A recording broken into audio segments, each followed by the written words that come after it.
Hi, my name is Samara. I also go by Sam or First Time Panner, so whichever you'd like, you can call me.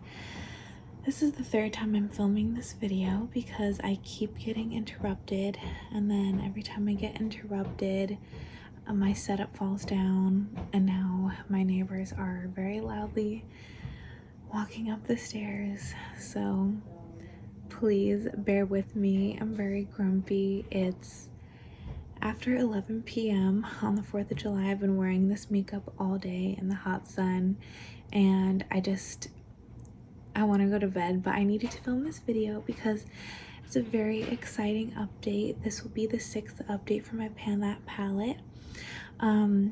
The idea for Pan That palette was created by Amber F, so she'll be linked down below. And I'm also doing Paula's theme, Better Together. The idea is to pan two palettes that work better together than separately. So I'm currently panning my Sigma Ambiance, and then I've also been panning my Sephora Blues Beauty palette with it since the beginning of February. And I have a very exciting update, so I'll just get into it now. If you can guess what this update is, please comment below because I've been waiting for this for 6 months now. I finally hit pan in one of my palettes. It took me 6 months of hard work, but I finally did it. I finally hit pan on a Sigma eyeshadow, which I guess is really hard, which I didn't know going into this because I had never really used Sigma shadows before I decided to pan this palette. Genius of me. But yeah, I have pan in this matte right here, Basque. As you can see, it's a pretty good pan because I've since used it, because this is still like an everyday shade for me. It's like my go-to. If you've watched my updates before, you know one of my go-to looks and my most done look with this palette is Basque and then Enrich in like my outer corner. So here's the pan on Basque. Enrich has a dip, but definitely not anywhere close to the bottom of the pan. And that's just how it's gonna be for a while for that shade, because even though it's not a super dark color, it is pretty pigmented, so I don't need to use that much of it.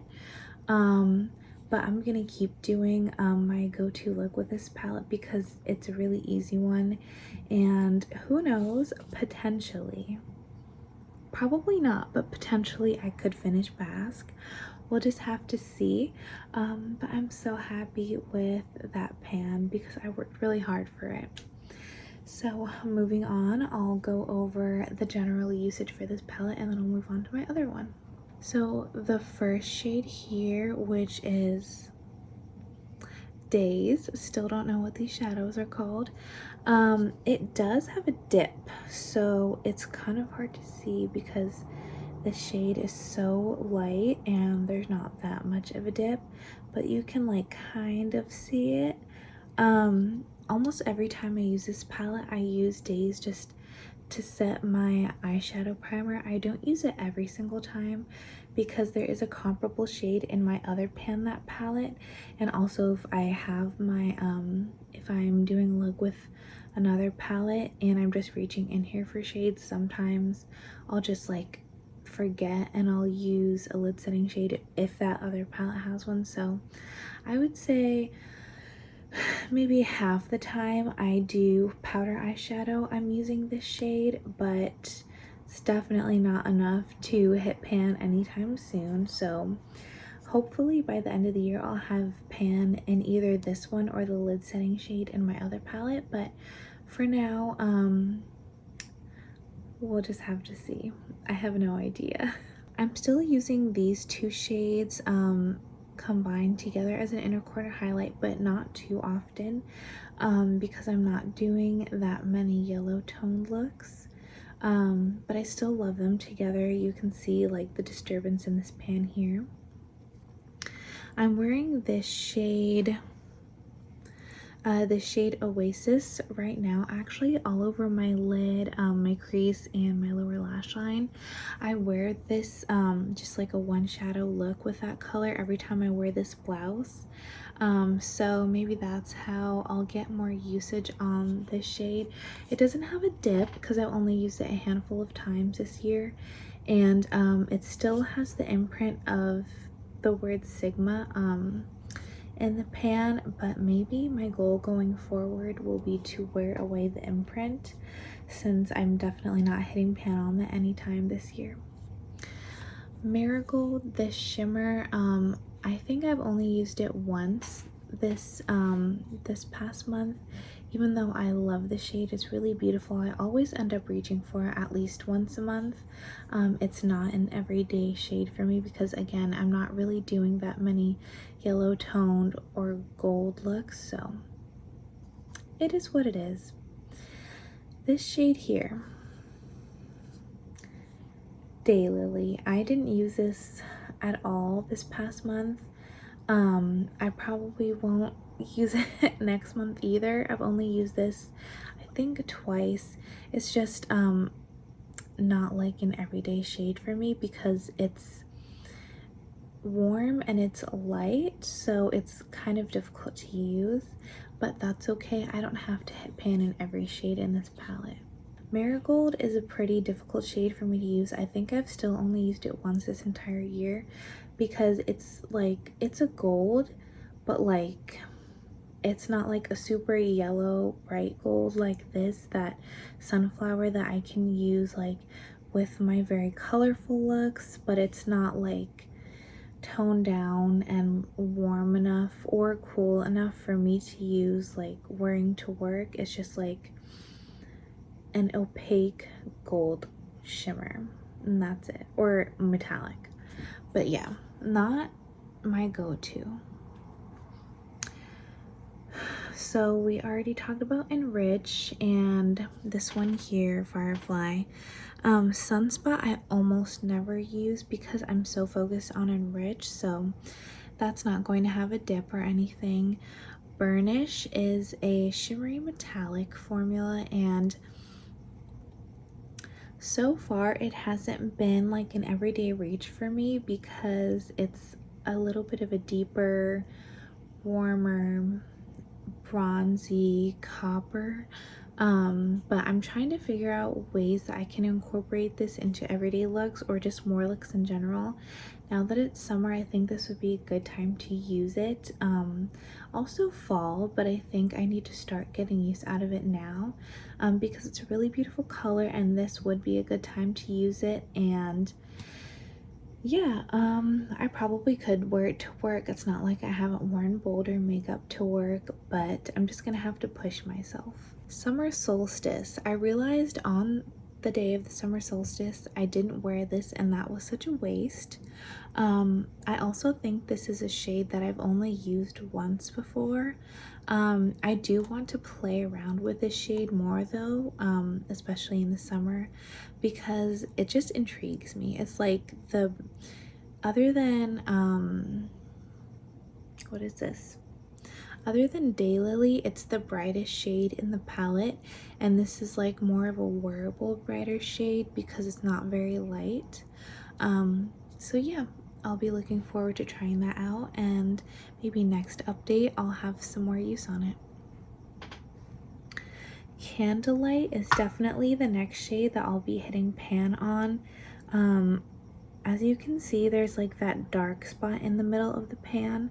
That's not a pan, but it is like a very deep spot in the eyeshadow pan, so I'm definitely going to make this my focus shade for this upcoming month, July. I mean, we're in July now, but I'm gonna focus on Candlelight during July. Hopefully by update number 7 I'll have a pan. I don't know for sure if I will, because I want to start putting my attention back onto my single shadows in my year-long project pan, but you know, here's hoping. And then yes, Sunflower I probably used once. I'm not really sure though because I'm not tracking usage, but I just use this when I'm doing like a very colorful look and I want a like super bright yellow gold on my lid. It's not something that I wear for work. Moving on to my Blues Beauty palette. This is a cool tone neutral palette, while the Sigma Ambiance is a warm tone neutral palette. By the way, I have a big container behind me. Don't mind that. As always, there's not much to say about this, but I do have, as you can see from the shadows, I am increasing the dips in these three mattes, which are my most used mattes or most used shades in this palette. I did use this shade once or twice in this past month in combination with this one right here. These don't have shade names. I did use these a few times in the past month in combination, but I've also been using this shade just with a single eyeshadow that's in my Graveyard Project pan.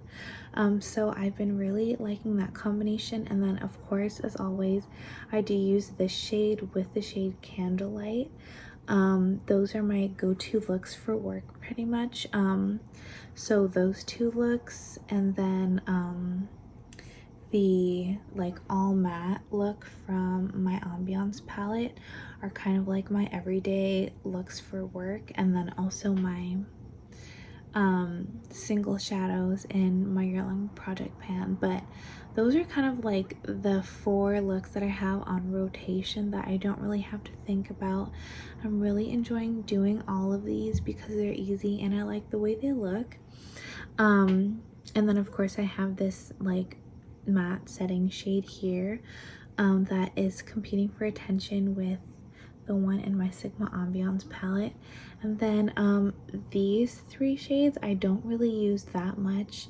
I'm thinking of doing a look with this and then the single eyeshadow that's in my That's So 2000s project, but I actually like can't find it right now, so I have to go on a little hunt. It can't have gone far because I only keep it at home. But yeah, I'm thinking of doing a look with that because so far I've only tried it with my blue eyeshadow stick and not anything from a palette. So hopefully I'll have another use on the shade because so far I've only used it once this entire year. But that is the update for the palettes that I'm panning this year.